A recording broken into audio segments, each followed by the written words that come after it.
nous allons passer quelque temps à parler de la Tunisie aujourd'hui. Et évidemment, pour faire ça, on a pensé immédiatement à Sophie Bessis, qui est une historienne, qui est journaliste aussi. Voilà. Vous avez été rédactrice en chef dans plusieurs magazines et revues et consultante dans plusieurs organisations internationales. Vous avez enseigné aussi à l'INALCO, à Paris 1, etc. Donc vous avez aussi l'habitude de parler avec un public, évidemment. Votre dernier livre, c'est un livre important qui s'appelle L'histoire de la Tunisie. Non, c'est pas mon dernier. C'est pas le dernier, mais non, parce que ça remonte à 2019, donc d'après ce qu'on m'a dit. Tout à fait, il a été publié, l'histoire de la Tunisie. Mais ce n'est pas le dernier. L'histoire de la Tunisie. Partage un jour a été publié en 2019 et a été republié en 2021 en édition de poche. Et puis j'ai écrit un autre bouquin 2 ans plus tard, enfin en 2021, qui s'appelle « Je vous écris d'une autre rive, lettre à Hannah Arendt ». Ah oui, oui, absolument. L'histoire de la Tunisie n'est pas mon dernier livre. D'accord, c'était une fausse information. Non, c'est pas très grave. En tout cas, vous connaissez très très bien ce pays. Enfin, c'est le mien, oui. C'est le. Donc forcément, je le connais un petit peu. Vous connaissez. Oui, moi aussi, je connais l'Italie, mais je connais pas très bien l'Italie d'aujourd'hui, parce que ça fait longtemps que je ne suis plus là-bas. Non, c'est pour dire qu'on peut avoir. Oui, vous avez. Moi, j'y passe presque la moitié de l'année. Enfin, je vis entre Tunis et Paris, donc j'y suis très souvent. Voilà. Donc, on va vous entendre sur la situation actuelle, sachant que, comme vous savez tous, la Tunisie vit en ce moment une période extrêmement difficile, qui est peut-être pas la première, mais c'est quand même une situation particulièrement difficile en termes de liberté civique, de liberté de parole, et du coup c'est intéressant de comprendre qu'est-ce qui se passe en Tunisie avec ce président qui vient d'être réélu et qui a changé depuis sa première élection, a changé un peu la face de la société tunisienne, si je peux me permettre de dire ça comme ça. Je vous laisse la parole, Sophie Bessis, et merci. Voilà. Merci, Jovan. Alors, vous revenez d'un voyage vous-même en Tunisie, donc ça serait intéressant de vous écouter aussi. Moi, simplement, je voudrais faire un tableau très bref de la situation actuelle, et puis comme ça, on pourra débattre et vous pourrez poser les questions que vous souhaitez poser.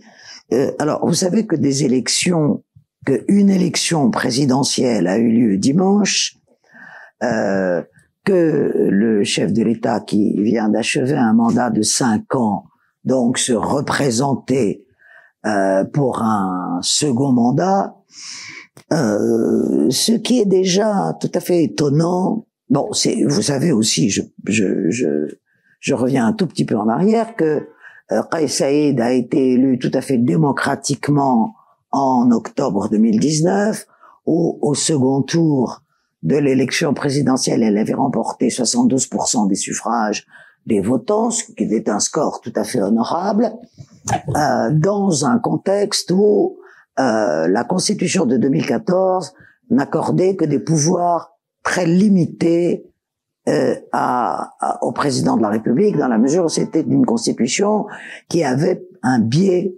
parlementaire plutôt, biais parlementaire qui s'opposait, disons, à 60 ans pratiquement d'autocratie tunisienne où les 2 premiers chefs d'État tunisiens, Bourguiba et Ben Ali, avaient bénéficié de la Constitution de 1959 qui était une constitution hyper présidentialiste. Donc ça avait été un pouvoir présidentiel fort. Et après la révolution de 2011, eh bien, par retour du balancier, si vous voulez, eh bien, la Constitution de 2014 avait choisi un régime penchant vers le parlementarisme, bien que le président de la République, selon cette constitution, soit élu au suffrage universel. Donc, président de la République élu au suffrage universel avec des pouvoirs assez limités, en définitive. Donc, c'est sur ce registre-là que Kais Saïed a été élu en 2019. Il est élu et donc essaye, bon, par une série de biais, peu après son élection, d'élargir un peu la marge de manœuvre relativement étroite que lui laissait la Constitution de 2014. En choisissant des premiers ministres qui n'étaient pas forcément issus de la majorité parlementaire, etc. Et visiblement, alors qu'il ne donnait pas forcément cette impression avant 2019, avant son élection, visiblement, il se sentait extrêmement à l'étroit dans les limites de cette Constitution. Et il aspirait à exercer le pouvoir dans toute sa plénitude, si je puis dire.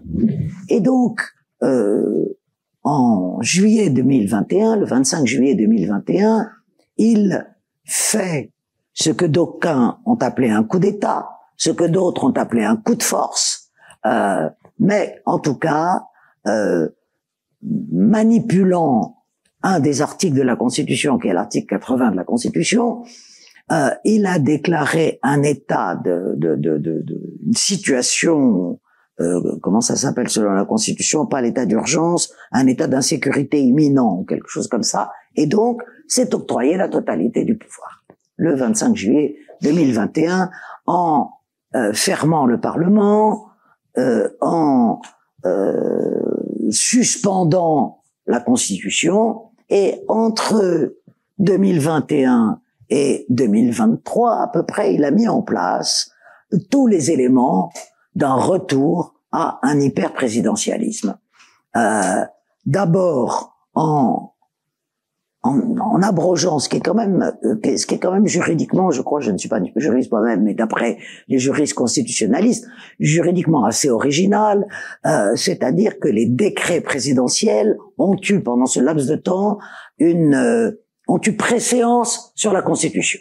Ont eu préséance sur la Constitution, ce qui fait que le chef de l'État après l'avoir suspendu, a abrogé la Constitution de 2014 et a dissous le Parlement.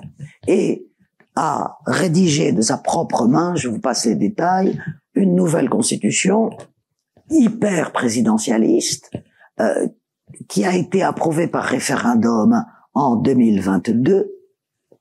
Et pour moi, la caractéristique principale de cette Constitution, à part son hyper-présidentialisme, est que le chef de l'État n'est responsable devant aucune instance. C'est-à-dire que le chef de l'État tunisien, selon cette Constitution, est dans un état d'irresponsabilité totale, absolue. Entre 2023 et 2024, le chef de l'État s'est attaché, disons, et c'est une de ses obsessions politiques, si l'on peut dire, à réduire à peu près à néant tous les corps intermédiaires. Ce qui fait d'ailleurs partie de sa rhétorique, dans la mesure où entre le chef de l'État censé incarner le peuple et le peuple lui-même, il ne doit y avoir aucun corps intermédiaire, bien sûr. Hein. Et ça, on peut le voir dans tous les populismes qui fleurissent aujourd'hui de par le monde, car Kais Saïed n'est pas une exception, ce n'est pas un cas proprement tunisien, mais c'est un cas, disons, qui s'inscrit dans un moment populiste mondial, incontestablement. Donc voilà la suppression des corps intermédiaires, c'est-à-dire le Conseil supérieur de la magistrature, etc., etc. Et donc, en fait, nous étions à la veille de cette élection qui a eu lieu dimanche dernier, dans une sorte de pouvoir absolu du chef de l'État, lequel n'est confronté à aucune sorte de contre-pouvoir et de moins en moins à des corps intermédiaires.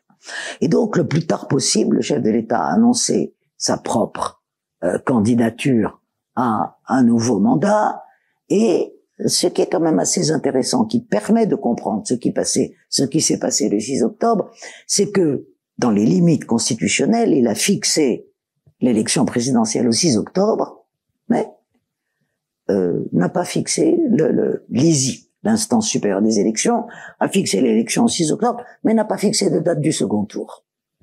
Bon. Donc, ce qui déjà, quand même, donnait une idée de la façon dont se passerait l'élection. Parce que, théoriquement et légalement, quand on fixe la date de l'élection présidentielle, c'est la date du premier tour et d'un éventuel second tour. Donc, il n'y a pas eu d'éventualité d'un second tour. Ensuite de quoi, donc, l'ISI, cette instance qui avait été créée au lendemain de la révolution de 2011, qui s'appelle Instance supérieure indépendante des élections, qui organise les processus électoraux en Tunisie, est devenue une instance à la merci de l'exécutif, dans la mesure où le chef de l'État en nomme désormais tous les membres. Donc, effectivement. Et donc, cette ISI a, au départ, dès l'annonce de l'élection présidentielle, il y avait 17 candidatures, dont 14 ont été invalidées. 14 candidatures ont été invalidées et 3 candidatures ont été retenues, celle du chef de l'État et celle de 2 outsiders, Monsieur Marzaoui et Monsieur Zamel. Et plusieurs candidats invalidés ont fait appel auprès de la justice administrative, c'est-à-dire du tribunal administratif. Dans tous les pays à peu près normalement constitués dans le monde, tous les contentieux électoraux sont voués à être traités par la justice administrative et jamais par la justice judiciaire. Ça n'existe pas. Donc, c'est le tribunal administratif qui juge des contentieux électoraux et le tribunal administratif en appel a revalidé 3 candidats. Or, selon la loi électorale tunisienne, c'est écrit dans la loi, les jugements en appel du tribunal administratif ne sont sujets à aucune contestation et doivent être appliqués. Or, l'ISI n'a pas appliqué ce jugement en appel du tribunal administratif et a réinvalidé les 3 candidats. Ce qui fait qu'on est arrivé au 6 octobre avec le chef de l'État comme candidat et les 2 outsiders, dont l'un des deux, entre-temps, a été condamné à 12 ans de prison. Voilà. Donc, vous voyez le paysage tout de même politique de cette élection du 6 octobre. Laquelle élection du 6 octobre, sans surprise, si je peux dire, a proclamé les résultats donc officiels qui donnent un peu plus de 90% des voix au chef de l'État, 90,69% des voix, ce qui revient à la tradition, disons, d'avant 2011. En général, l'ex-chef de l'État, Zine El Abidine Ben Ali, était toujours élu avec autour de 90-92% des voix. Le candidat en prison, Monsieur Zamel, a eu 7,35% des voix et Monsieur Marzaoui 1,97% des voix. Mais ce qui est intéressant, beaucoup plus que ces scores auxquels on pouvait s'attendre, bien que certains observateurs pensent qu'il y a eu peut-être un léger trucage dans la mesure où M. Zamel aurait peut-être dû avoir davantage de voix. C'est sujet à débat. Pour ma part, je pense que même s'il y a eu des petits trucages, les résultats ne sont pas loin de la réalité à laquelle on pouvait s'attendre, puisque tout a été fait en amont, en fait, de l'élection elle-même pour que l'on arrive à ce résultat. Pour ma part, les pourcentages les plus intéressants sont le pourcentage d'abstention. C'est-à-dire que moins de 30% des électeurs sont allés voter, exactement 28 et quelques pourcents sont allés voter. Donc, si on enlève les 7,5% à peu près à M. Zamel et les 2% à peu près à M. Marzaoui, sur une participation de 28%, on peut estimer que le chef de l'État a été élu par 18% de l'électorat tunisien, en gros. Mathématiquement parlant, là, c'est pas une opinion, hein, c'est une statistique. Donc, ce qui est encore plus intéressant, me semble-t-il, c'est et ce sont les chiffres parfaitement officiels, là encore, c'est que si l'on prend la tranche d'âge des 18 à 35 ans, puisque le droit de vote est à partir de 18 ans en Tunisie, la tranche d'âge des 18 à 35 ans est allée voter à 6%. 6% des 18-35 ans sont allés voter. Pour moi, c'est peut-être le chiffre le plus intéressant de cette élection. Parce que il montre, et ce qui est très grave, la désaffection de la jeunesse vis-à-vis du processus électoral, c'est-à-dire que le processus électoral aujourd'hui en Tunisie est totalement dévalué. Bon, il avait commencé à l'être avant le coup de force de M. Kais Saïed, dans la mesure où les élections entre 2011 et 2019 n'ont jamais dépassé une participation de 50-55% du corps électoral, hein, jamais davantage. Mais enfin, là, depuis le coup de force de M. Saïed, la Constitution, le référendum sur la Constitution avait mobilisé un petit tiers des électeurs à peine, et alors là, mais parfois en Tunisie, nous sommes des champions. Les élections au nouveau Parlement tunisien, à l'Assemblée des représentants du peuple, n'avaient mobilisé que 11% des électeurs.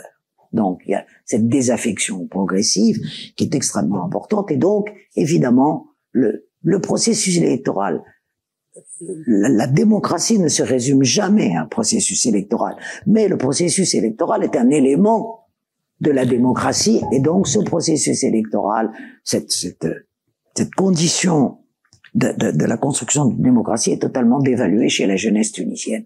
Et ça, c'est quelque chose de très important. Alors, je vais finir par essayer de poser 2 ou 3 questions. Pourquoi? Bon, évidemment, le premier pourquoi, c'est la monopolisation du pouvoir par un homme. Bien sûr, cette monopolisation du pouvoir par un homme qui se traduit également par, comme je vous le disais, une destruction systématique de tous les corps intermédiaires, et le fait que, comme tous les populistes, si je puis dire, dans le monde, le chef de l'État tunisien, d'abord, voue aux gémonies les partis politiques. Ça, c'est la première chose. Totalement. Et les associations de la société civile qui sont aujourd'hui les uns et les autres en Tunisie sur un siège éjectable. Dans la mesure où il y a des lois que l'on pourrait qualifier de lois scélérates, hein, qui empêchent la liberté d'expression, qui empêchent les sociétés civiles, les organisations de la société civile d'aller chercher des financements extérieurs. Enfin, il y a toute une logistique de la répression qui s'est mise en place, disons, depuis 2 ans. Mais l'opposition s'est révélée, à la faveur de cette élection, être encore plus faible qu'on aurait pu l'imaginer. Faible parce que, tout à fait divisée. Divisée dans la mesure où elle n'a pas su élaborer une stratégie commune face au rouleau compresseur du pouvoir actuel. C'est-à-dire que plusieurs partis d'opposition ont appelé à l'abstention, et d'autres ont appelé, des organisations de la société civile ont appelé à élire Monsieur Zamel, même si on n'était pas d'accord avec lui, mais simplement d'abord parce que le pauvre homme a écopé de 12 ans de prison au prétexte de falsification de ses parrainages pour l'élection présidentielle, et que donc pour montrer qu'il y avait une opposition à Kais Saïed, il fallait, vous savez que dans beaucoup de pays, effectivement, les oppositions, quand il y a comme ça une sorte de rouleau compresseur, dans beaucoup de pays, les oppositions, même si elles ne sont pas d'accord entre elles, se réunissent pour dire on vote pour un candidat, celui-là. Bon, ça n'a pas été le cas, donc certains ont appelé à l'abstention, d'autres votent, et donc il n'y a pas eu du tout d'unification. Il faut dire qu'au sein de la société civile, et c'est une faiblesse de la société civile tunisienne, il y a, depuis 2019, des divisions extrêmement importantes. D'abord, parce qu'on pourrait se demander, par exemple, pourquoi le syndicat emblématique de la Tunisie, l'UGTT, s'est réfugié dans un silence assourdissant, alors que depuis l'indépendance, le syndicat n'est pas seulement un syndicat en Tunisie, mais est aussi une force politique incontestable. Mais le GTT, la direction de l'UGTT, les instances de l'UGTT sont profondément divisées aujourd'hui entre les pros et les anti-Kais Saïd. Dans un premier temps, l'UGTT a soutenu Kais Saïd dans la mesure où une partie de sa direction a été, de ses instances, disons, a été séduite par la rhétorique, l'argumentaire populiste du chef de l'État. C'est pareil dans un certain nombre d'organisations de la société civile et d'associations où vous avez les pros et les anti, et donc ça a créé une division, une division et un affaiblissement de la société civile elle-même. Voilà. Donc voilà. Ce que l'on peut dire aujourd'hui, c'est que le chef de l'État, qui sur le plan économique n'a pas remis la Tunisie à l'endroit, alors que la Tunisie est à l'envers, si je puis dire aujourd'hui, puisque bien, tout ce qu'on appelle les indicateurs économiques sont au rouge, que ce soit la dette extérieure, que ce soit la dette intérieure, laquelle est aujourd'hui massive, dans la mesure où, comme le chef de l'État, on peut approuver cela, ça c'est pas à refuser d'avoir recours au Fonds monétaire international, eh bien, il a eu recours à la dette intérieure. Il faut bien aller chercher de l'argent. Et puisque la Banque centrale a été autorisée, ce qui va à l'encontre du mantra de l'indépendance de la Banque centrale, a été autorisée à financer une partie du déficit budgétaire en Tunisie. Voilà, ce qui est quand même quelque chose d'assez inédit. Donc, en matière économique, la situation ne s'est pas améliorée. Alors, je ne vais pas jouer les Madame Soleil. Il est hors de question que je puisse. Je crois que personne n'en serait capable aujourd'hui, à mon avis, élaborer des scénarios sur l'après 6 octobre 2024. Qu'est-ce qui va se passer au cours des 5 prochaines années?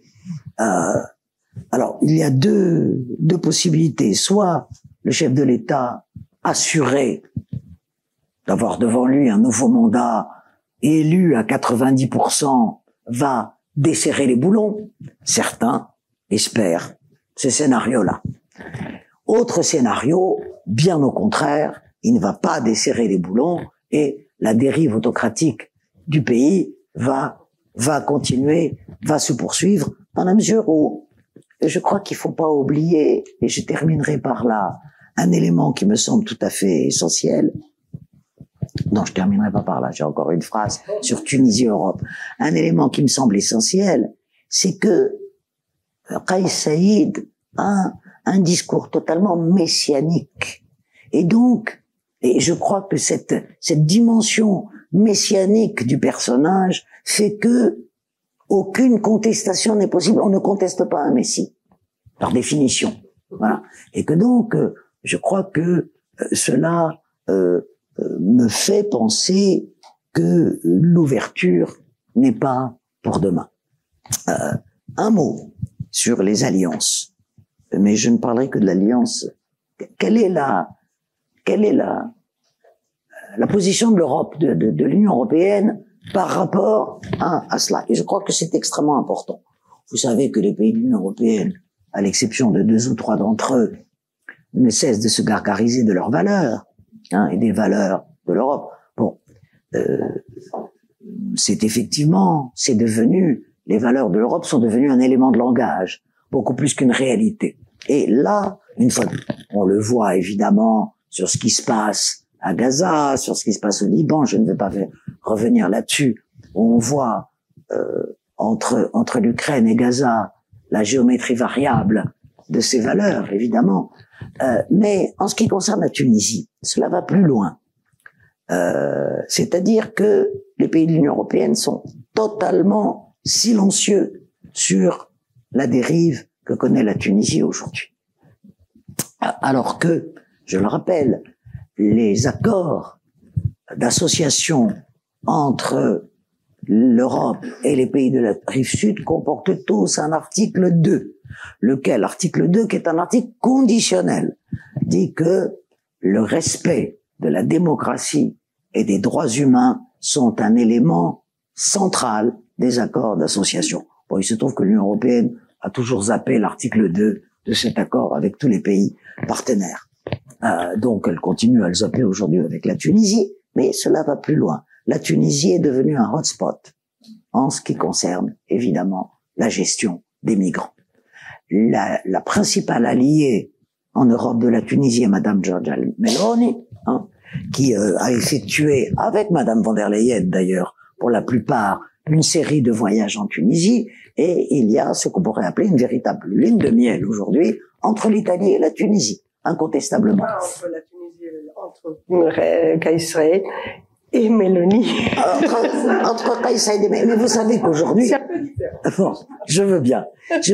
Mais vous savez qu'aujourd'hui, la politique migratoire de Madame Meloni sert de boussole à la politique migratoire de l'ensemble de l'Union européenne. Monsieur Olaf Scholz, ce dirigeant social-démocrate de l'Allemagne, a dit que Madame Meloni était un modèle dans la matière. Moi, donc c'est pas seulement, malheureusement, entre Madame Meloni, d'ailleurs il y a eu des financements européens et on sait dans quelles conditions s'effectue le refoulement des migrants en Tunisie, des conditions tout à fait épouvantables, mais donc jusqu'à présent, le pouvoir de Monsieur Kais Saied peut bénéficier, disons, d'un soutien européen, ou en tout cas peut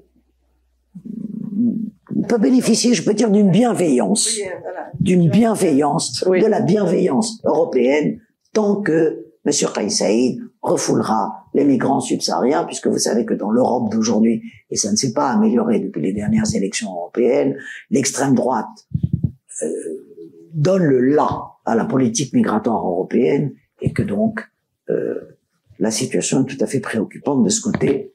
Et je m'arrête. Voilà. Merci beaucoup, Sophie Bessis. J'ai évidemment une foule pas de questions, mais de commentaires éventuellement sur ce qu'on vient de dire, parce que je suis tout à fait d'accord avec ce que votre analyse me semble extrêmement pertinente. Mais il reste des points noirs, des choses qu'on comprend pas bien, qu'on ne sait pas pourquoi, en fin de compte, les choses se passent. Parce que, d'abord, ça c'est le premier point que je vous soumets. La Tunisie a une histoire très ancienne et une histoire politique, y compris, qui ressemble beaucoup à... Enfin, la Tunisie a toujours été un peu considérée comme presque un pays européen.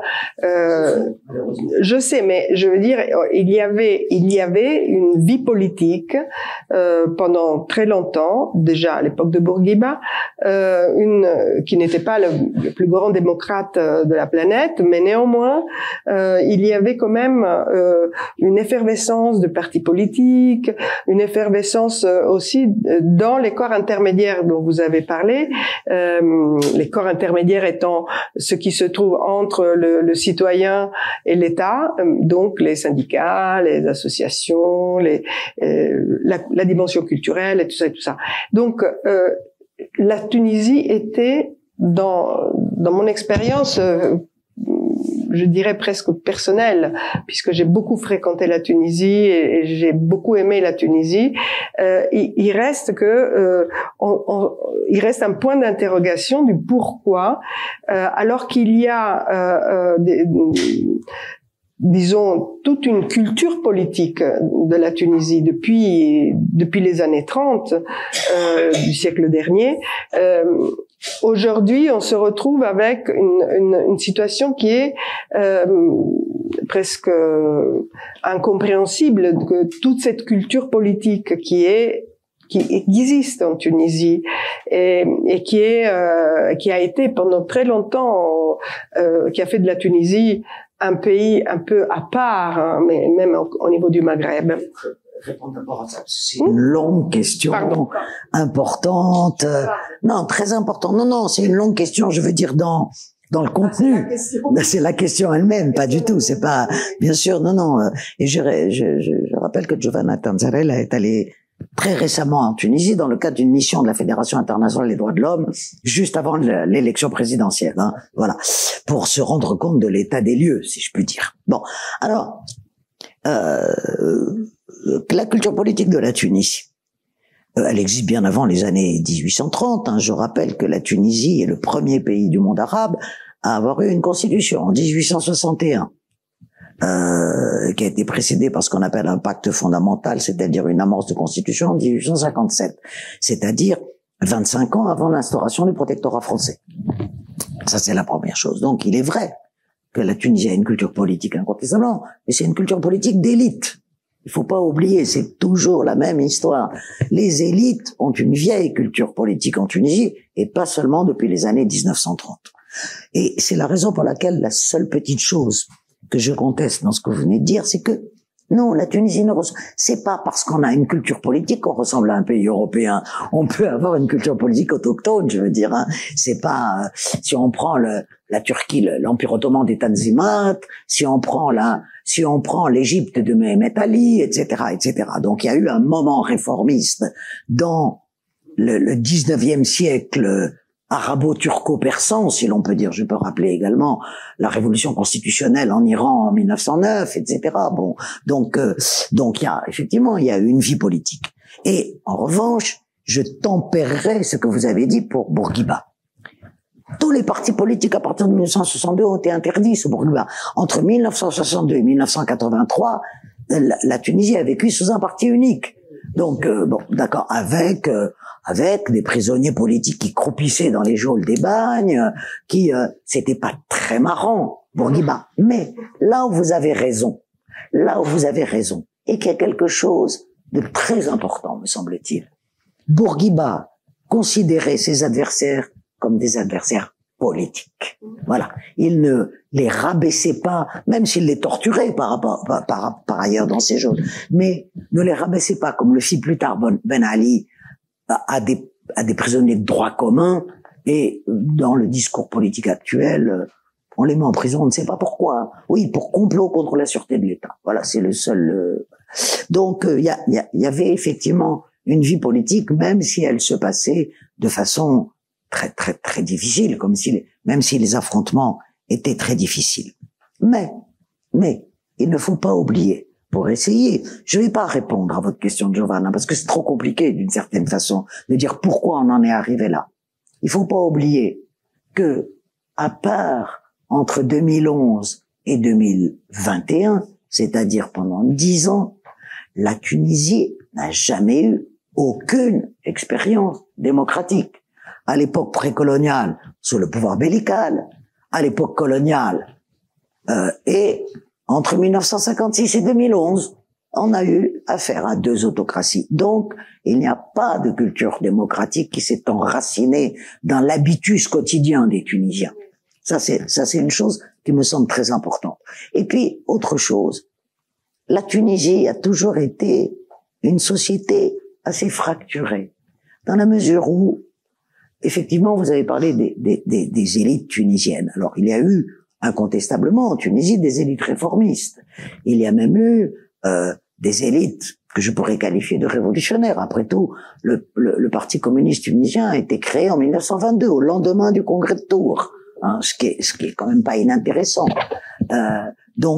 Mais il y a aussi une société profondément conservatrice qui a accepté des éléments de modernisation, mais qui n'a pas accepté le paquet global d'une modernité politique et sociétale. Hein, c'est beaucoup plus compliqué que ça. Et que donc, au fond, cette société, cette partie de la société, parce qu'elle a accepté incontestablement des éléments de modernisation, et vous avez raison de dire que la Tunisie est un peu un cas à part, par exemple en ce qui concerne la condition des femmes.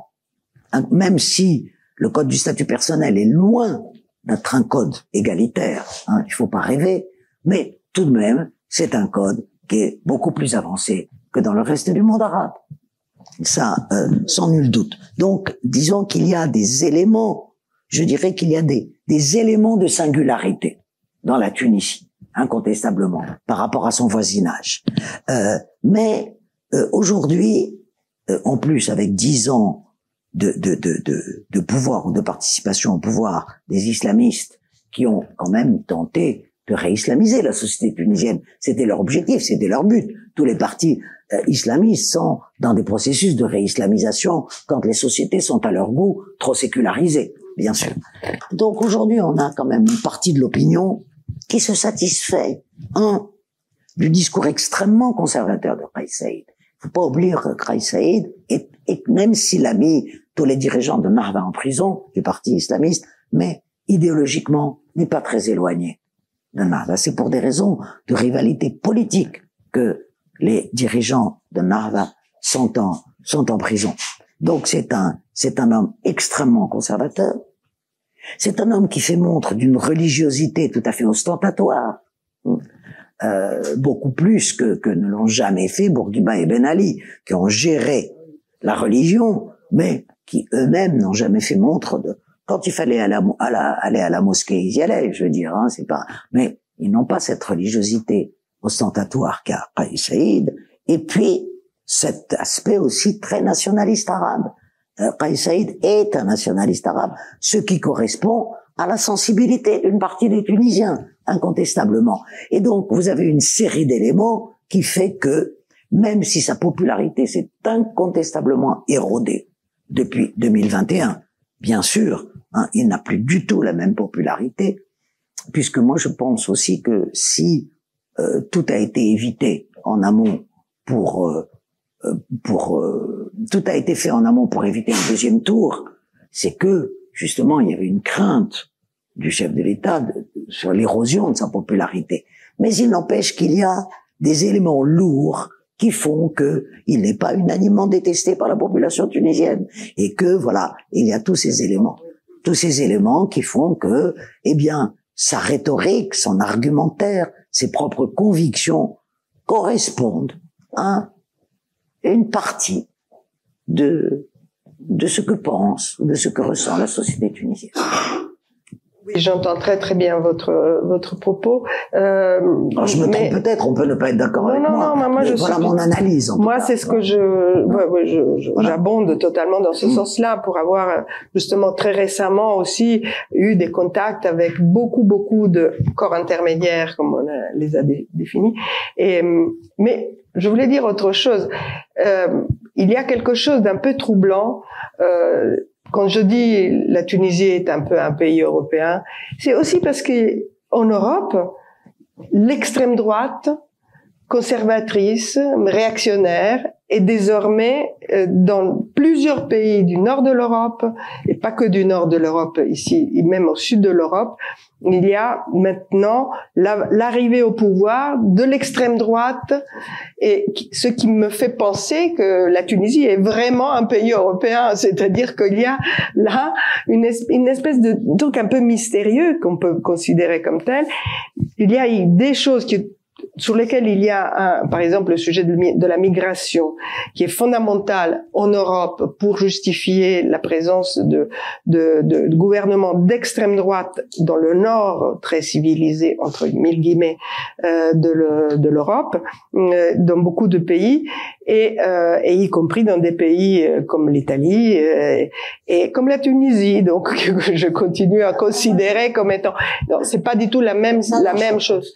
Mais vous voyez ce que je veux dire, c'est qu'il y a quelque chose qui interroge l'ensemble des pays de notre zone euro-méditerranéenne, et qui est, à mon avis, intéressant à analyser pour essayer d'identifier. Alors tout n'est pas pareil, évidemment, on va pas non plus simplifier. Je prendrai une focale beaucoup plus large. D'accord. Je prendrai une focale mondiale et pas une focale Tunisie-Europe. Pourquoi je prendrai une focale mondiale? Oui. Parce que c'est ce que je disais tout à l'heure. Oui. On est dans un moment populiste de droite mondiale. Ouais.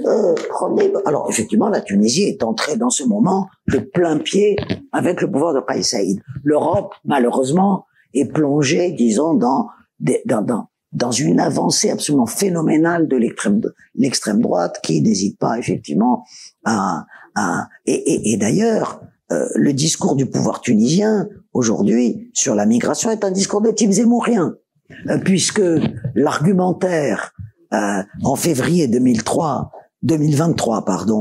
du chef de l'État était, voilà, en fait, la migration subsaharienne, c'est un complot contre la Tunisie. Bon, tout est complot aujourd'hui en Tunisie, mais c'est un complot pour changer la composition démographique de la Tunisie et faire qu'elle cesse d'être un pays arabo-musulman. Si c'est pas du grand remplacement, on est très proche de la théorie du grand remplacement, hein, quand on s'exprime comme ça. Et je dirais, c'est un moment mondial, parce que vous parlez à très juste titre, Giovanna, de l'Europe et de cette rhétorique populiste. Moi, je ne crois pas au populisme de gauche. Hein, n'en déplaise à Chantal Mouffe, je ne crois pas au populisme de gauche. Je crois qu'un populisme est toujours de droite, parce que d'abord, pour la raison que il s'adresse, pour reprendre une expression, il s'adresse aux passions tristes des peuples, le populisme, avant tout. Voilà. Il s'adresse à l'émotion et il s'adresse aux passions tristes. Non, il s'adresse pas à la raison.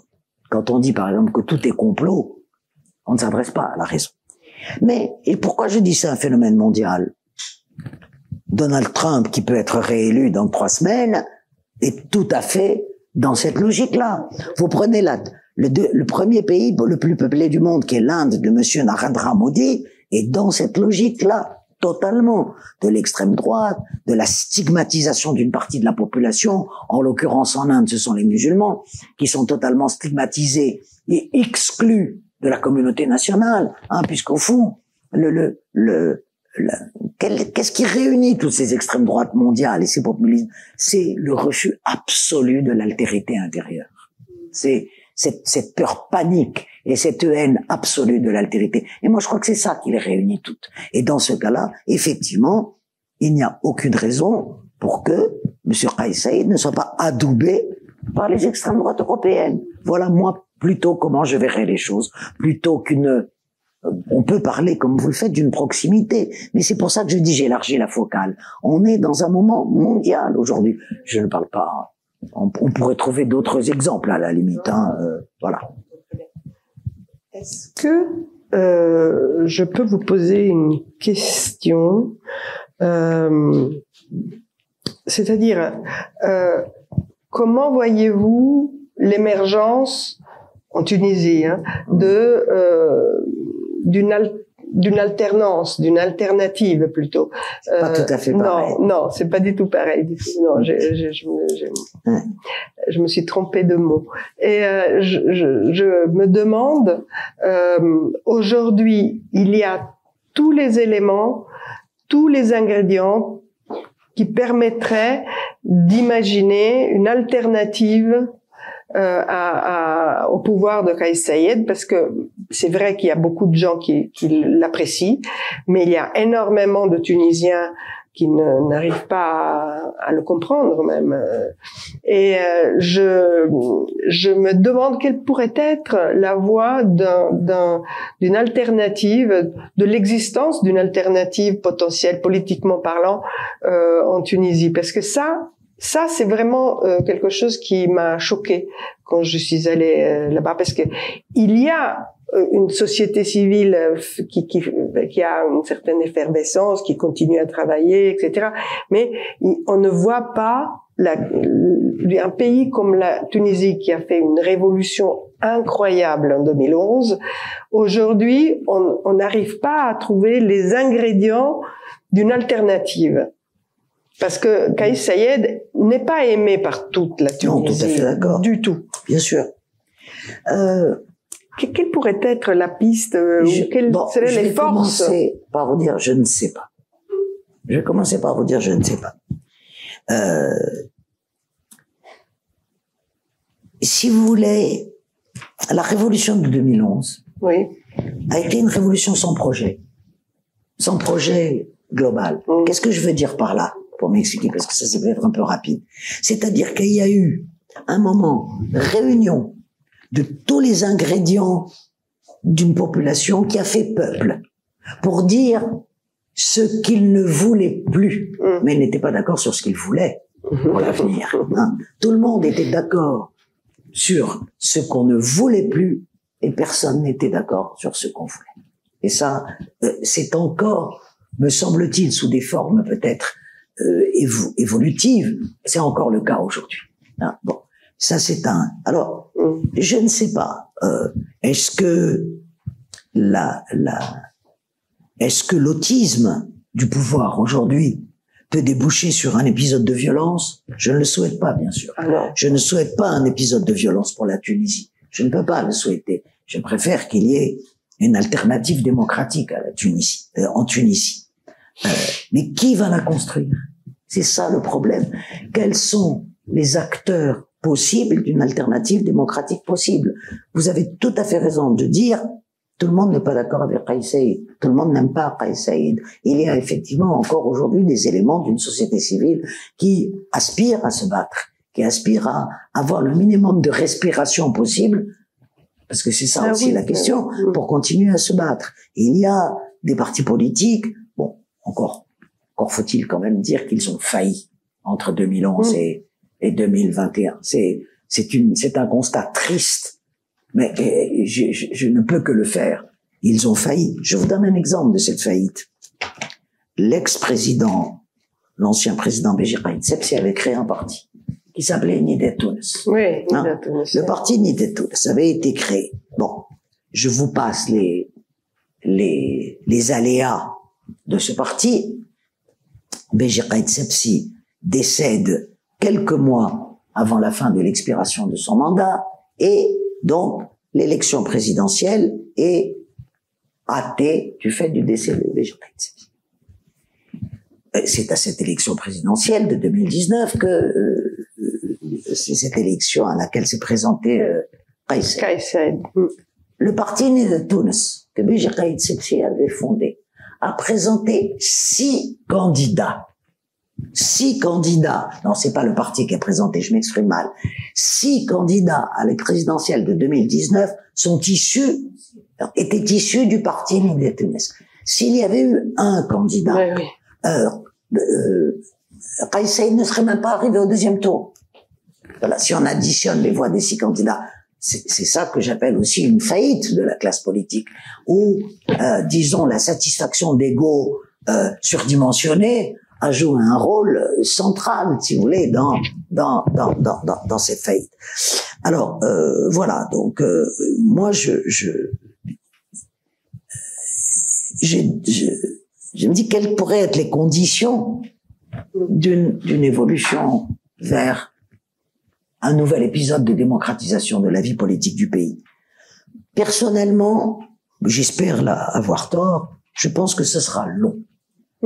Je pense que ça sera long. C'est-à-dire que je suis convaincu que la société civile d'aujourd'hui, il faut pas regarder seulement les grandes organisations fêtières de cette société civile. Il faut voir aussi ce qui se passe dans tout le pays. Les petites associations, il y en a partout, qui s'occupent des problèmes locaux, qui s'occupent de problèmes un peu plus importants. Sortira de cela, je pense, ou j'espère, une nouvelle classe politique.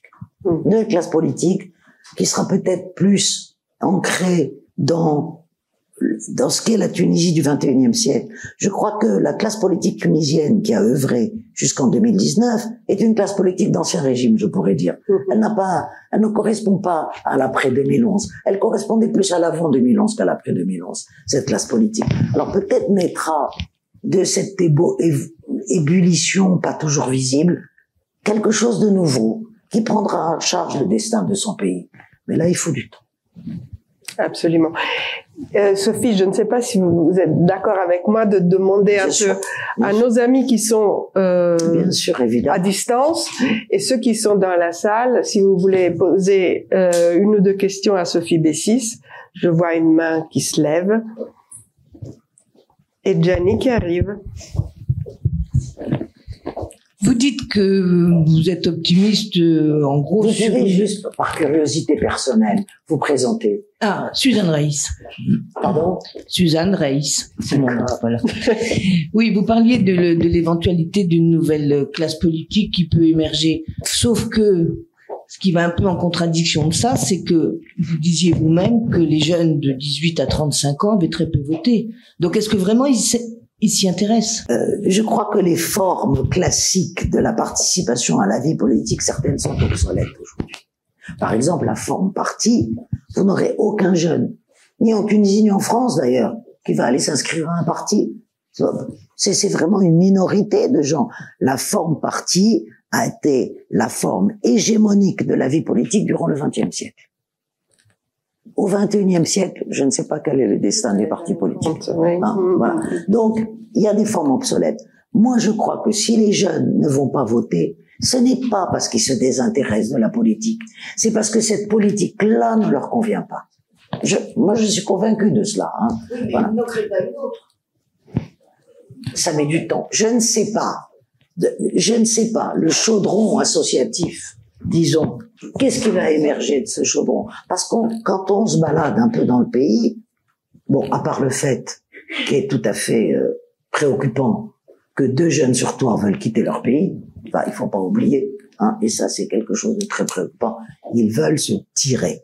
Voilà, si je veux. Mais sinon, ils ont des aspirations. Ils ont la jeunesse de ce pays. Ils ont envie de faire des choses et parfois ils font des choses d'ailleurs. Donc peut-être que on n'arrive pas à distinguer quelles sont les figures du politique dans cette jeunesse. Et ce ne sont pas les figures du politique que peut-être les générations qui les précèdent connaissent. Elles ne sont pas familières avec ces nouvelles figures du politique. Mais moi, je ne crois pas que la totalité des jeunes Tunisiens, comme la totalité des jeunes Français ouverts, sont apolitiques. Je ne crois pas cela. Ils se battent différemment. Qu'est-ce que ça va donner? Alors là, je suis beaucoup trop prudente pour dire ce que ça va donner. On a 2 questions en ligne. Donc la première, comment expliquer la modification de l'article 1 de la Constitution par Kais Saied qui dit « La Tunisie fait partie de la Oumma islamique et non plus que l'islam comme religion d'État ». Alors, effectivement, bon, pour celles qui ne sont pas au courant, la première constitution tunisienne, la constitution de 1959, avait pour premier article, qui a été voté, cela dit par l'Assemblée constituante, qui a été voté dès la constitution de l'Assemblée constituante en 1957. La Tunisie est un État souverain et indépendant. Alors, l'article de 1959, hein, puisque la République en Tunisie a été proclamée en juillet 1957, c'est-à-dire que la Tunisie indépendante a vécu sous un peu plus d'1 an de monarchie, dans lequel le monarque n'avait d'ailleurs rigoureusement aucun pouvoir, et donc la République a été proclamée le 25 juillet 1957, et Bourguiba est devenu président de la République. Et l'article 1 de la Constitution de 1959 est ainsi libellé: la Tunisie est un État libre, souverain et indépendant, sa langue est l'arabe, sa religion est l'islam et son régime la République. Voilà exactement l'article 1 de la Constitution. En 2011, cet article 1 a été discuté, certains disant il y avait eu très peu de contestation en 1959 de cet article, certains, mais marginaux, je dirais même pas minoritaires, de dire pourquoi on met pas l'islam et la religion de la majorité des Tunisiens, ce qui permettrait d'acter une pluralité religieuse. Ça n'a pas été voulu. Et donc, là, après moult débats, la Constitution de 2014 a repris mot pour mot l'article 1 de la Constitution, en disant on change rien, c'est incendiaire, on ne change rien. Bon. Comme la Constitution de 2022 a été écrite par un homme tout seul, bon, ce qui est quand même une originalité, parce qu'en fait, Kais Saied avait demandé à un juriste tout à fait éminent d'ailleurs, même si on peut critiquer ses positions politiques, un éminent juriste, d'élaborer un projet de constitution. Donc il y avait eu une commission juridique qui avait élaboré en 2022 un projet de constitution qui avait rédigé une nouvelle constitution tout à fait présidentialiste, mais tout de même avec des contre-pouvoirs, avec ce projet a été jeté à la poubelle par le chef de l'État qui a écrit sa propre constitution en 2022. Je vous le disais tout à l'heure, le chef de l'État, au fond, avec Ennahda est son ennemi mortel, mais pas pour des considérations idéologiques, pour des considérations de monopole du pouvoir. Idéologiquement, le chef de l'État est très proche, à mon sens, de l'habitus, de l'éthos des frères musulmans, et selon lequel il y a une Ummah qui est la Ummah islamique, et pour Kais Saïd, ce qui est très important pour lui, c'est la communauté islamique et la communauté arabe d'ailleurs, les deux Ummahs, si l'on peut dire. Et que donc, Kais Saïd a piétiné, ce faisant, ce qui avait été le centre, l'axe de l'argumentaire bourguibien, de la construction bourguibienne, qui était la tunisianité, qui était cette chose qu'on appelle la tunisianité et qui fait partie de cette singularité dont vous parliez tout à l'heure. Voilà, cette singularité. La Tunisie a 3000 ans d'histoire, elle est née bien avant l'arrivée de l'islam, hein, puisque la date fondatrice du récit bourguibien, du récit national bourguibien, c'est 814 avant Jésus-Christ, la fondation de Carthage. Donc on fait pas le détail, hein, donc on a 3000 ans d'histoire. Et donc, c'est la mise à bas par la Constitution de 2022 de tout ce récit national et le début de constitution d'un autre récit national en Tunisie. Et ça, je crois que c'est extrêmement important. D'un autre récit national qui fait de la Tunisie un élément de la Ummah islamique, du Watan al-Arabi. Voilà. Donc effectivement, et là, je voudrais dire quelque chose qui me semble, à moi, extrêmement important. Autant Ben Ali, à sa façon, chaque dictature a ses propres modalités d'exercice, se situait dans une continuité vis-à-vis de Bourguiba. Une réelle continuité. Jamais Ben Ali n'a remis en cause le récit national bourguibien. Jamais Ben Ali n'a remis en cause la tunisianité. Lui aussi s'est référé à Carthage, etc. Après la Révolution, c'était pareil, puisque quand il y a eu l'élaboration de la Constitution, certains sont allés chercher la Constitution de Carthage. Et la Constitution de la Carthage punique, en disant, mais ça ne va pas être notre deuxième Constitution, ça va être on connaît pas la Constitution de la Carthage punique, hein. On en connaît ce qu'en a dit Aristote dans le livre 5 de sa politique, puisque tout d'abord. Mais donc, on sait qu'Aristote trouvait cette Constitution extrêmement intéressante dans la mesure où elle était mi-oligarchique, mi-démocratique, selon les propos d'Aristote. Donc, et là, on est dans une transformation absolue du récit national.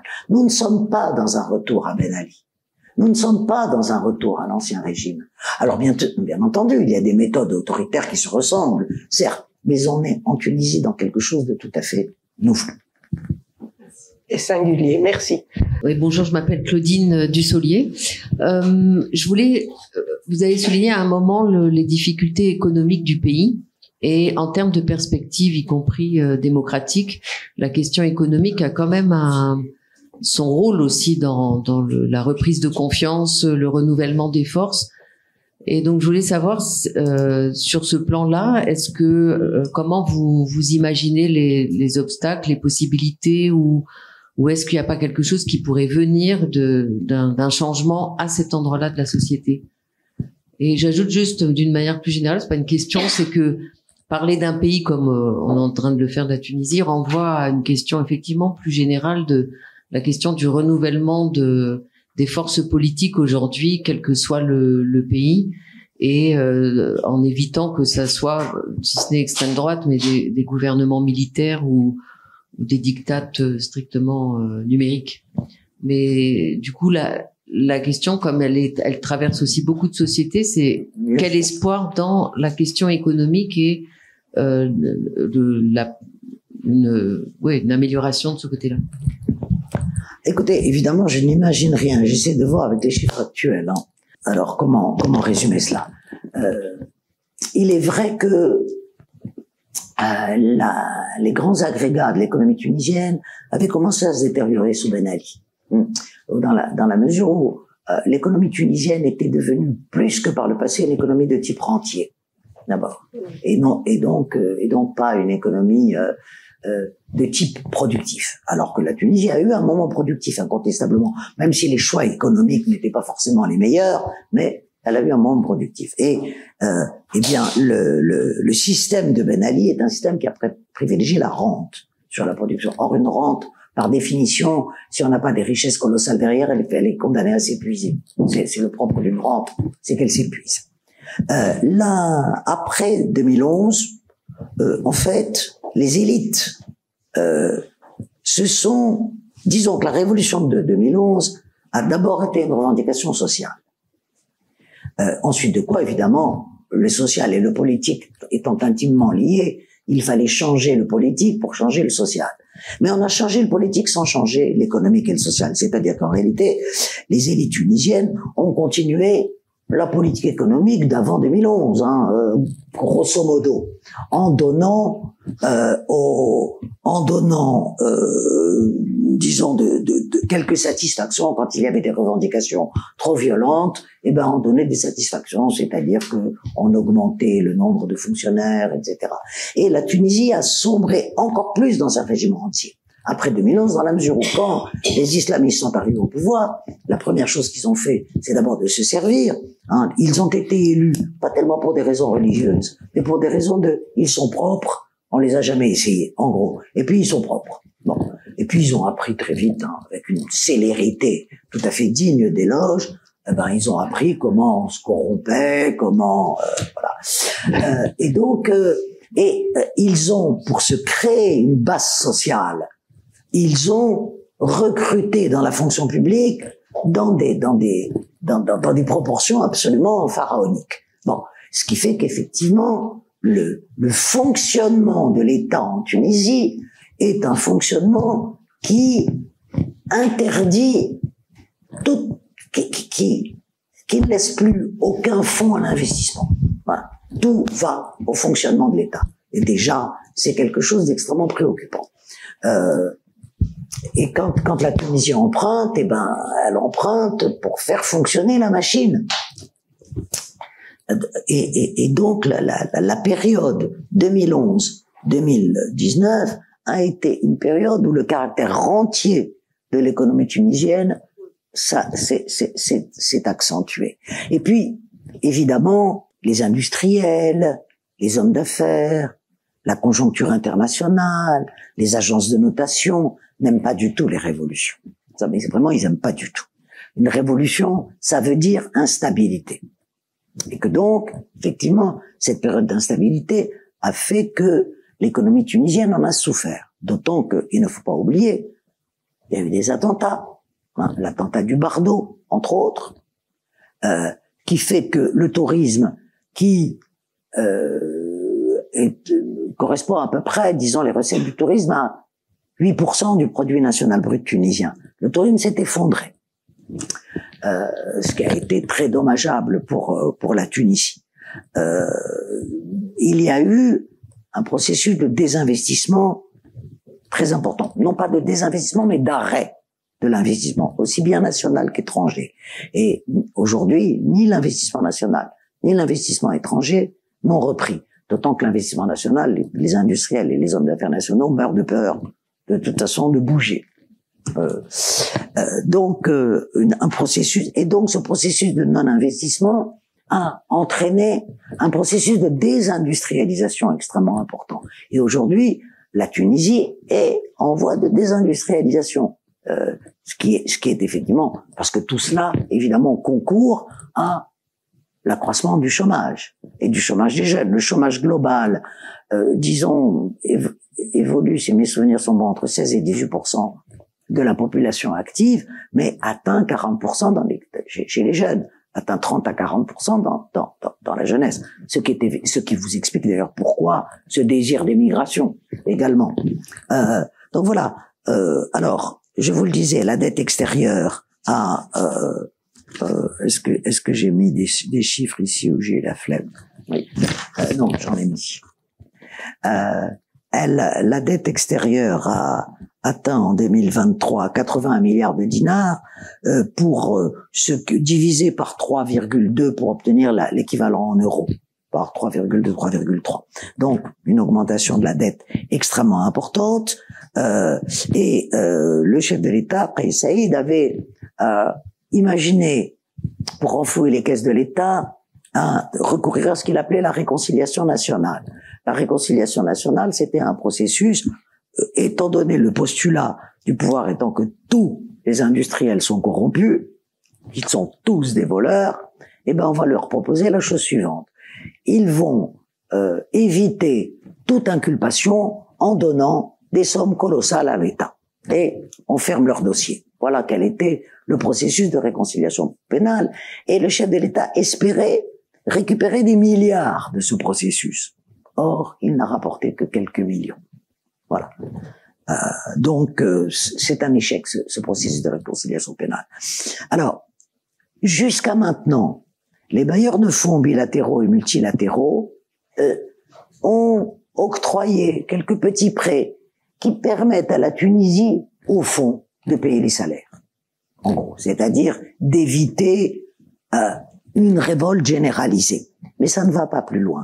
Et ce qui est assez étonnant, c'est que le chef de l'État, qui s'alarme à juste titre de la détérioration des conditions de vie des Tunisiens, mais n'a proposé aucune réforme depuis 5 ans. Maintenant, on peut faire le bilan d'un mandat entier du président Kais Saïed. Il n'y a eu aucune réforme. Il y a une espèce d'immobilisme absolu en matière économique, avec une inflation qui dépasse les 12% pour les prix alimentaires, c'est-à-dire que les gens ont de plus en plus de mal à remplir leur couffin. Et donc, effectivement, mais la Tunisie tient.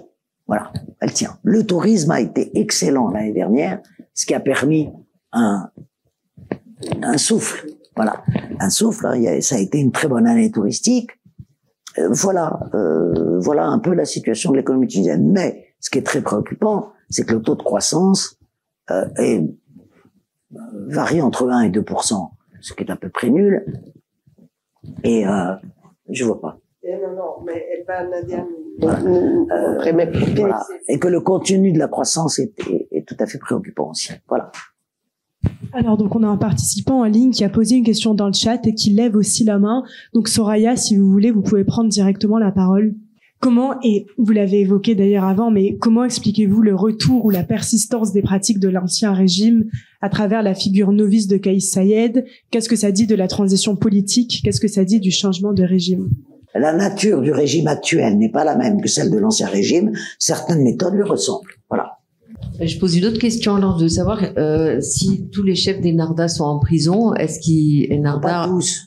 Est-ce que Enarda a encore est-ce que Enarda a encore une existence, un rôle, représente malgré tout encore une alternative aux politiques ou en tout cas existe encore politiquement? Si je peux me permettre, avant que, oui, bien sûr. que tu prennes la parole, je peux juste vous dire, mais je ne sais pas s'il y a pas des gens qui ont déjà dû entendre ce que je vais dire là. À l'issue de la délégation FIDH qu'on a fait, etc. Nous avons évidemment eu une rencontre avec des membres du NARD. Bien sûr. Bien entendu. Et moi, je suis sortie de là, mais complètement étonnée par le discours presque gauchiste de Narda, une prise de position sur tout ce qui n'allait pas avec Kais Saïed et à tel point que je leur ai dit, mais c'est très étonnant, vous avez fait un tournant dans votre logiciel pour parce que c'était vraiment c'était des membres éminents de Nahda qui avaient un discours très démocratique, très proactif, très pro-société civile, etc. Est-ce que vous avez eu un écho de ça, Sophie? Tout à fait. Mais je vais faire un peu d'histoire. Je t'en prie. Je vais faire un peu d'histoire. Vous êtes historienne, alors. Après tout, je suis historienne, exactement. Enfin, un peu d'histoire récente, hein. Je vais pas remonter à Didon. Non. Non. C'est dommage. C'est beau. Non. C'est que Nahda, chaque fois que Nahda a été dans l'opposition, Nahda a tenu un discours démocratique. Ah, voilà. C'est-à-dire, si on prend l'époque de Ben Ali, par exemple, eh bien, il y a le fameux 18 octobre 2005, qui était une alliance de circonstances, certes, mais une alliance entre les partis de l'Axe démocratique et de Nahda. Et à l'époque, un certain nombre de leaders de Nahda ont eu un discours, un argumentaire auquel vous auriez adhéré, vous et moi, je veux dire, pour un certain nombre de choses, incontestablement. Ouais. Donc, moi j'ai souvent dit que un des malheurs de la Tunisie contemporaine était peut-être que la Tunisie avait les islamistes les plus intelligents du monde arabe. Non mais c'est vrai, je ne rigole pas. Je veux dire, il y a de grands politiques dans. Évidemment, je ne suis pas islamiste, enfin je suis anti-islamiste, mais je reconnais je veux dire, pas seulement l'habileté, je cherche un autre mot. Mais la consistance. La consistance politique d'un certain nombre de leaders, à commencer par Rachid Ghannouchi d'ailleurs. Hein. Donc, Nahda a eu ce discours démocratique à l'époque de Ben Ali pour faire alliance avec l'ensemble des forces d'opposition à la dictature de Ben Ali. Une fois arrivé au pouvoir, on a totalement changé de discours et de pratique. Hein, où il y a eu, n'oublions pas, que quand Hamad Dishbeli est devenu Premier ministre après les élections, sa première phrase était de dire Alhamdoulilah, la Tunisie est entrée dans le 6e califat. Ça a été sa première phrase. Tout de même, c'était... bon, il est revenu tout de suite sur cette phrase parce qu'il y avait eu un tollé général en Tunisie. C'est l'époque où, je veux dire, la Tunisie était la terre de mission de tous les prédicateurs les plus épouvantables du monde musulman. Enfin, ça a été quand même un Nahda au pouvoir à changer totalement et de discours et de pratique. Est revenu à un discours plus consensuel en 2013.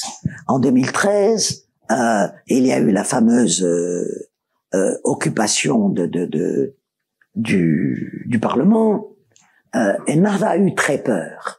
Il y a eu d'abord 2013 a été la cause a été l'assassinat de 2 leaders politiques de gauche, enfin le premier en tout cas était un homme de gauche, et donc Nahda a eu très peur à cause du coup d'État en Égypte de Sisi.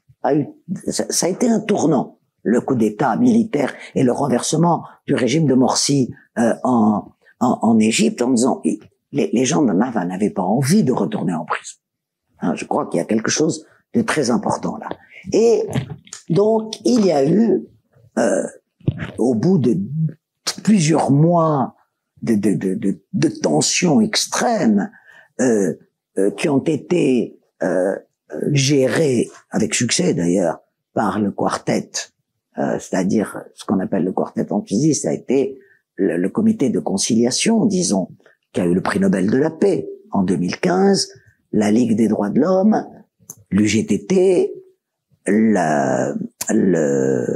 l'Union des avocats et l'UTICA, qui est l'équivalent du MEDEF, qui est l'organisation patronale. Ces 4 organisations ont débloqué la situation, sont arrivées à une reprise des travaux de l'Assemblée constituante, et la Constitution a été proclamée en 2014, qui est d'ailleurs une constitution de compromis.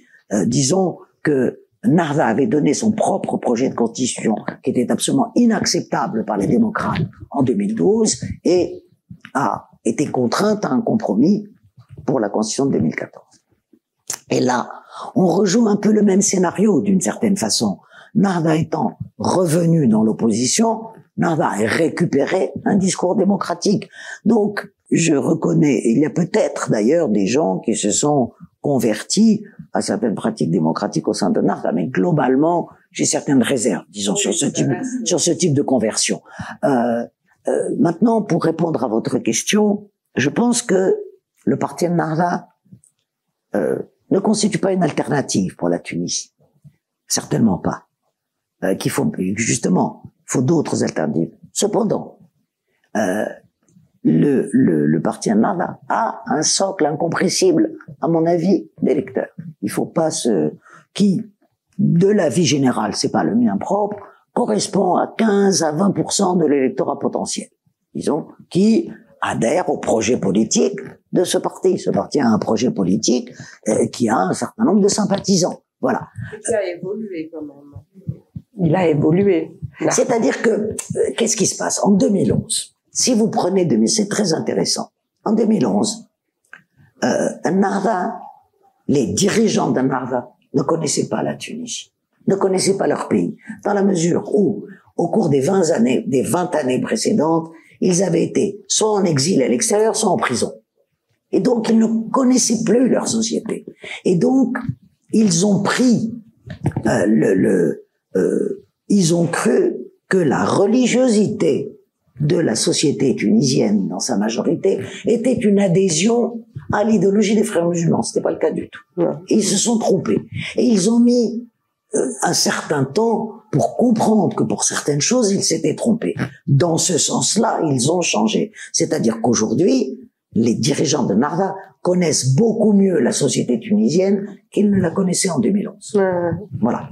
À mon avis. En tout cas, ça montre aussi, à mon avis, la subtilité des Tunisiens, dans la mesure où ce type de raisonnement qui est pas du tout grossier, disons, mais qui est fin. Là, pour moi, c'en est un témoignage. C'est possible. La question est la suivante. Est-ce que le voisin algérien joue un rôle dans tout ça? Le voisin algérien joue un rôle éminent. Là aussi, je refais un peu d'histoire, si vous permettez. Le voisin algérien a toujours voulu s'immiscer dans les affaires tunisiennes. C'est, comment dire, une continuité depuis l'indépendance de la Tunisie. Je ne remonte pas à la période ottomane, nous irions trop loin. Mais il y aurait beaucoup de choses à dire. Mais je ne veux pas remonter à la période ottomane. Donc, depuis l'indépendance de la Tunisie, les Algériens, que ce soit pendant leur lutte, leur combat pour l'indépendance, qu'après, ont toujours essayé de s'immiscer dans les affaires tunisiennes. Le rêve du pouvoir algérien étant de faire de la Tunisie un protectorat de l'Algérie. Il faut pas, appelons un chat un chat. Bon.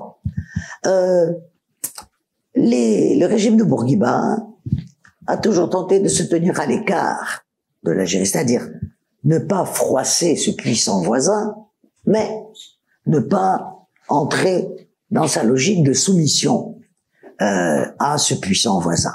Et donc, sur les affaires maghrébines, par exemple, le pouvoir bourguibien s'est toujours tenu à une stricte neutralité entre l'Algérie et le Maroc à partir de l'affaire du Sahara occidental. Et disons que la petite Tunisie est entourée de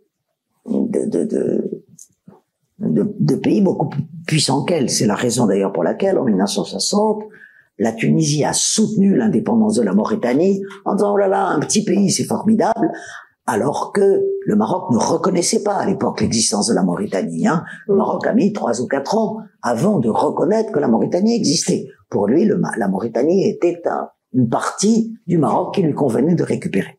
Donc, Bourguiba s'est toujours tenu à distance, a toujours ménagé l'Algérie, par exemple au moment de ce qu'on appelle le coup de Gafsa de 1980, qui était, disons, avec l'invasion de la ville de Gafsa par un commando tunisien souhaitant renverser le régime de Bourguiba. En fait, le cerveau était algérien et la main-d'œuvre était libyenne dans cette tentative. Or, Bourguiba, à l'époque, assez intelligemment, a tout mis sur le dos de la Libye et pour ne pas se mettre à dos les deux pays en même temps, c'est-à-dire l'Algérie et la Libye. A tout mis sur le dos en disant tout ça c'est Kadhafi. Bon, alors que c'était le chef des services secrets algériens, Seyman Hoffman, qui était le cerveau de cela. Ben Ali était plus proche, enfin, s'était rapproché de l'Algérie, mais tout en maintenant tout de même un équilibre maghrébin, sans se fâcher avec le Maroc, jamais, en maintenant cette stricte neutralité. Et Ben Ali, une fois de plus là-dedans, se situait dans la continuité bourguibienne. Tout a changé aujourd'hui. Il faut dire que l'Algérie a des leviers extrêmement importants. L'Algérie soutient le régime de M. Kais Saïd. Disons que le cauchemar du régime algérien, ça a été la proximité d'une démocratie à ses portes. C'était quand même un cauchemar total pour le pouvoir algérien. et qu'il y ait une contagion démocratique était un cauchemar encore plus grand. Qu'est-ce qu'a fait le pouvoir algérien au lendemain du 14 janvier en Tunisie? C'était une période qui pour lui était favorable parce que c'était une période de haut prix du pétrole, a doublé les salaires des fonctionnaires algériens, c'est-à-dire a acheté la paix sociale, en fait. Donc c'est toujours ce qu'a fait le régime algérien quand il y avait une hausse des prix du pétrole. Et quand vous regardez d'ailleurs, toutes les révoltes en Algérie ont eu lieu au moment d'une baisse des prix du pétrole. Ça, c'est presque mathématique. Donc, si vous voulez, le régime algérien a regardé l'expérience tunisienne avec une suspicion très grande et a aidé, certes, la Tunisie à éradiquer les maquis djihadistes à la frontière, mais pas à les éliminer totalement. Comme ça, il y avait une petite menace qui durait, on pouvait manipuler. Et au fond, pour l'Algérie, me semble-t-il, Kais Saïed a été une divine surprise. Voilà un nationaliste arabe. Voilà quelqu'un qui peut comprendre la rhétorique du pouvoir algérien et la manifestation la plus évidente de ce ralliement de la politique tunisienne aux priorités algériennes, c'est le changement d'attitude sur la question du Sahara occidental. C'est-à-dire qu'aujourd'hui, la Tunisie est totalement alignée sur l'Algérie, sur la question du Sahara occidental, et a reçu, avec tous les honneurs dus à un chef d'État, le chef du Polisario l'année dernière, à Tunis. Tout à fait. Le président Kais Saïed est allé le chercher à l'aéroport. Donc, oui, tout à fait. Il faut dire que l'Algérie a aussi un élément de chantage tout à fait puissant, c'est que la quasi-totalité du gaz naturel utilisé en Tunisie vient d'Algérie, et la Tunisie n'a eu aucune politique d'énergie renouvelable qu'elle pourrait avoir, évidemment. Donc la Tunisie est un pays qui fonctionne à l'énergie fossile, laquelle énergie fossile vient essentiellement d'Algérie. Alors de temps en temps, l'Algérie consent un prix préférentiel. Mais aujourd'hui, effectivement, l'Algérie est très présente dans la politique tunisienne. Merci beaucoup. Je pense que est-ce qu'il y a encore des questions? Parce qu'on est arrivé à il y a une petite dernière question. Mais je vous avoue que j'ai pas très bien compris le nouveau régime que vous décrivez d'un point de vue démocratique. J'ai rien décrit, hein. Oui, mais d'un point de vue démocratique, on a vu hier soir qu'il y a eu, d'un point de vue démocratique ou autoritaire d'ailleurs. Je pense que vous faites attention de pas le décrire. En tout cas, je vous ai pas entendu employer le mot autoritarisme. Je sais pas si c'est conscient. Mais hier, il y a une vague d'arrestations. Est-ce que l'élection qu'il y a eu le 6 octobre, c'est le point de départ? Est-ce que demain, si je vais au consulat, je dois avoir peur, etc., etc. Non, moi je ne crois pas qu'il s'agisse d'un point de départ. Le point de départ, c'est le 25 juillet 2021, me semble-t-il. Le point de départ. Là, c'est un moment d'étape. C'est une étape, effectivement. Et dans la mesure où le chef de l'État est assuré désormais d'un second mandat, il me semble plausible, disons, qu'il continue ce qu'il a déjà commencé à faire. Voilà. Alors, je n'ai pas employé le terme d'autoritarisme, enfin, j'ai employé le terme d'autocratie, qui est pas très loin, tout de même. Voilà. Bien, est-ce qu'il y a des questions en ligne ou pas, Nadia? Une question, mais qui a déjà été abordée d'une manière ou d'une autre. Est-ce qu'il vous semble probable de voir la Tunisie confrontée à des cycles de violence? Est-ce qu'il vous semble probable de voir la Tunisie confrontée à des cycles de violence post-électorale? Ah, post-électorale, sûrement pas. Non. Personne n'a intérêt à ça.